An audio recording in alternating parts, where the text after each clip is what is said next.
Praise lord. ప్రతిరోజు పరిశుద్ధాత్మతో కలిసి నడవండి అనే కార్యక్రమం ద్వారా మీ అందరికీ కూడా ప్రభువైన యేసుక్రీస్తు నామం పేరిట మా ప్రేమపూర్వకమైన వందనములు శుభములను తెలియపరుస్తుంటున్నాను. మనము 1939వ సంవత్సరంలో కట్టినటువంటి బ్రిటిష్ వారు కట్టించిన అద్భుతమైనటువంటి దేవుని మందిరం దగ్గర ఉన్నాం. ఇది అరకు వ్యాలీలో కట్టబడి ఉన్నది. చాలా సుందరముగా అప్పట్లోనే చాలా అద్భుతంగా వాళ్ళు కట్టించారు. లోకంలో ఎక్కడా లేని సంతోషం, లోకంలో ఎక్కడా లేని ఆనందం దేవుని యొక్క ప్రార్థనా మందిరంలో మనకు దొరుకుతుంది. ప్రభు కూడా అదే వాగ్దానాన్ని మనకి ఇస్తున్నారు. యెషయా గ్రంథము 56వ అధ్యాయము 7వ వచనం ప్రకారం, నా ప్రార్థనా మందిరములో వారిని ఆనందింపచేసేదను. హల్లెలూయా. ఎక్కడ ప్రభు మనకు ఆనందాన్ని ఇస్తున్నాడు అంటే ఆయన సన్నిధిలోనే, ఆయన ప్రార్థనా మందిరంలోనే. అది చాలా పరిశుద్ధమైనది, అది పవిత్రమైనది. మీకు ఆనందము కావాలి అంటే, నిజమైన సంతోషం కావాలి అంటే దేవుని యొక్క ప్రార్థనా మందిరంలోనికి వచ్చినప్పుడు మాత్రమే మీకు ఆనందం లభిస్తుంది. సినిమాకు వెళ్తానో లేకపోతే ఇంకెక్కడో మంచి మంచి ప్రదేశంలోకి వెళ్తానో కాదు. దేవుని ప్రార్థనా మందిరంలో ఆయన సన్నిధి ఉంటుంది, ఆయన తేజోమహిమ నివసిస్తుంది, ఆయన ప్రసన్నత ఉంటుంది. కాబట్టి అక్కడికి వచ్చిన వెంటనే నీ హృదయంలో ఎంత భారం ఉన్నా, ఎంత వేదన ఉన్నా, ఎంత కన్నీళ్లతో నిండి ఉన్నా వెంటనే ఆ భారం అంతా దిగిపోతుంది. ఆనందం నీకు అనుగ్రహింపబడుతుంది. ఎలాంటి మానసిక ఒత్తిళ్ళు, ఎలాంటి మానసికమైన పోరాటములు, ఆత్మహత్య చేసుకోవాలన్నటువంటి స్ట్రగుల్స్, అలాంటి తీవ్రమైనటువంటి మనోవేదనతో నువ్వు ఉన్నా కూడా ఆయన మందిరముకు వచ్చినప్పుడు నీకు నెమ్మది, సంతోషము కలుగుతుంది. హన్నా చాలా దుఃఖముతో, చాలా వేదనతో తన మీద నిందలు, అవమానాలు, గొడ్రాలంటటువంటి ఆ నిందను తట్టుకోలేక చాలా మనోవేదనతో దుఃఖాక్రాంతురాలై దేవుడి మందిరానికి వెళ్ళింది. మందిరంలోనికి వచ్చేటప్పుడు దుఃఖముతో, వేదనతో, కన్నీళ్లతో వచ్చింది. మందిరములో నుంచి వెళ్ళేటప్పుడు దేవుడు తన దుఃఖమునంతా తీసేశాడు, ఆనందమునిచ్చాడు. సంతోషముతో దుఃఖ నివారణ పొంది వెళ్ళింది.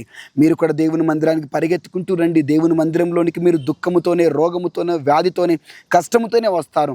కానీ తిరిగి వెళ్ళేటప్పుడు మాత్రం మీ దుఃఖమంతా తొలగిపోతుంది, రోగమంతా తొలగిపోతుంది, సమస్యలన్నీ తీరిపోతాయి, ఆనందమునిస్తాడు. ప్రభు వాగ్దానం చేస్తున్నాడు, నా ప్రార్థనా మందిరానికి రండి, నేను మిమ్మల్ని ఆనందింపచేస్తాను. ఆయన ఒడిలోనే ఆనందం అండి, ఆయన సన్నిధిలోనే ఆనందం.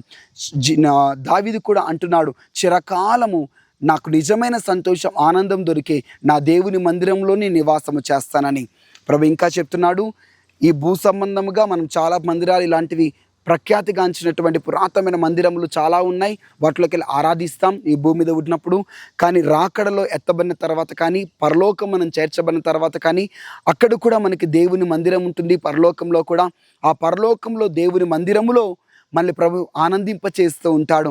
అక్కడ కూడా మందిరం ఉన్నది. ఆ మందిరంలో కూడా మనం చిరకాలం నివాసం చేయాలి. కళ్ళు మూసుకొని ప్రార్థన చేద్దాం. యేసుక్రీస్తు ప్రభా, మీకు వందనములు.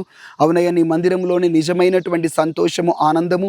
మేము ఈ లోకంలో అనేక ప్రాంతంలోకి వెళ్తాం కానీ అక్కడ నిజమైన సంతోషం కదా, క్షణికమైనది మాత్రమే, ఆహ్లాదాన్ని కలిగించేది మాత్రమే. కానీ నీ మందిరంలో నిజమైన స్థిరమైన సంతోషం ఉన్నది. స్తోత్రములు. ప్రజలు నీ మందిరంలోకి పరిగెత్తుకొని వచ్చుదురుగాక, నీ మందిరంలో నాటబడిన వారిగా మార్చబడుదురుగాక. ప్రతి బిడ్డల యొక్క కుటుంబాలు మందిరంలో నాటబడాలి. ఇంకా ఎవరైతే వారు కుటుంబ సభ్యులు మందిరానికి రాకోకుండా ఉంటున్నారో, రక్షణ లేని స్థితిలో ఉంటున్నారో, వారిని కొన్ని మందిరంలోకి నడిపించండి, ఆనందముతో నింపండి, ఆశీర్వాదంతో మీరు నింపండి ప్రభా. ఈ దినమంతా బిడ్డలకు క్షేమము, కృప, కాపుదలు ఇవ్వండి. ఎవరైతే ప్రభా మంచి కాలేజీలలో, మంచి స్కూల్స్లలో సీట్ల కొరకు ప్రయత్నాలు చేస్తున్నారో, ఏ ఇష్టములు విజయము కలుగును గాక. అయ్యా, మంచి రిజల్ట్ కొరకు ఎదురు చూస్తున్నారో, మంచి రిజల్ట్ అనుగ్రహింపబడును గాక. దీవెనలతో నింపి ఆశీర్వదించి నీ ప్రార్థనా మందిరంలో మమ్మల్ని అందరినీ ఆనందింపచేయండి. పరలోకంలో ఉన్న మందిరంలో కూడా మమ్మల్ని నివాసము చేయించి ఆనందింపచేయమని యేసు నామములో ప్రార్థిస్తున్నాం తండ్రి. Amen, amen, amen. Thank you. God bless you. Praise the lord.